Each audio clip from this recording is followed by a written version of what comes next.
আসসালামু আলাইকুম। ইসলামী অঙ্গনের এক তাৎপর্যপূর্ণ আয়োজন অষ্টম বার্ষিক উরসে মঞ্জুরি অনুষ্ঠিত হতে চলেছে আগামী ২৯ অক্টোবর ২০২৫ বুধবার। স্থান উত্তর দিনাজপুর জেলার চোপড়া থানার অন্তর্গত হপতিয়াগছের ফতেহাবাদ গ্রাম।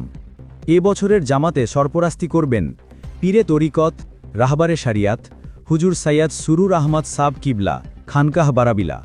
প্রধান বক্তা হিসেবে তাশরিফ রাখবেন হজরতে আল্লামা মাওলানা মঞ্জর নবাব সাব কিবলা। দ্বিতীয় বক্তা হজরতে আল্লামা ও মাওলানা সৈয়দ মুদাসির ফাইয়াজ মিসবাহি সাহাব কিবলা খানকাহ ঝোড়াগছ। শায়েরে ইসলাম হিসেবে উপস্থিত থাকবেন বুলবুলে বাগে মদিনা জানাব শামস ক্যালকটফি সাহাব কিবলা। এছাড়াও তাশরিফ রাখবেন শায়েরে ইসলাম জানাব শামীম আক্তার দিনাজপুরি।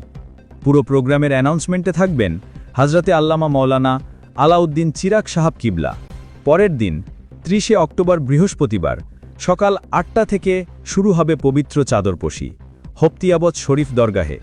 সম্মানিত মুসল্লি, আশিকানে রাসূল ও সমস্ত ধর্মপ্রাণ ভাইদের সময়মতো উপস্থিত থাকার বিনীত অনুরোধ রইল।